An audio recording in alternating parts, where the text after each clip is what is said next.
weeks, months, sometimes as long as a year, slaves waited in the dungeon of slave factories scattered along Africa's western coasts. They had already made the long, difficult journey from Africa's interior, but just barely.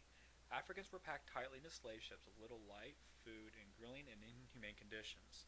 Out of the roughly 20 million who were taken from their homes and sold into slavery, half did not complete the journey, most of those dying along the way.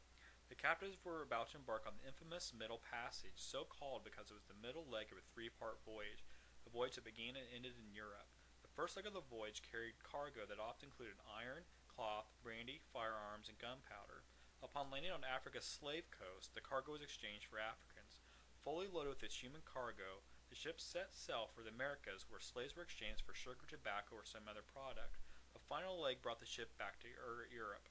The Africans boarding the slave ship had no idea what lay ahead.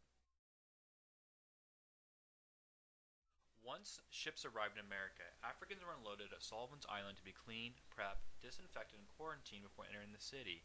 There was great fear of contagious disease and epidemics such as smallpox. Africans would be delivered to the auction warehouses where plants had been made for auctioning. Most auctions were public. Flyers were posted and notices sent to newspaper announcing the date, time, and specifics about the cargo. The slaves could be previewed by potential buyers. The Africans were put on the block just like animals. The treatment was very humiliating. Families were separated as buyers made their purchases. The price of a slave depended on such factors such as age, sex, health, need, skills and talent, and availability. For slaves, life on the plantation was grueling work, with little respite from the tyranny of the master or overseer's watchful eye. Depending on the plantation's size, plantations comprised a multitude of buildings, the home of the master's family, overseer, and slaves, as well as other outbuildings, barns, and workshops. Large plantations operated like self-sustaining villages and thus were often isolated from the outside world. Work on these plantations was never ending for slaves. Adult male slaves were primarily relied on to tend the fields, pastures, and gardens. Overseers on horseback, equipped with whips, motioned slaves, always threatening to punish stragglers with a flogging. Plantation owners also exploited the work of skilled slaves such as blacksmiths and carpenters for their own ends.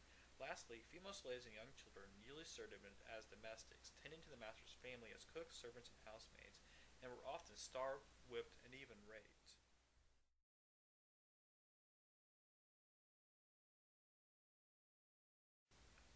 A slave narrative is an autobiographical account of life as a slave. The purpose of slave narratives were to document the horrors of slavery from the writer's personal experience.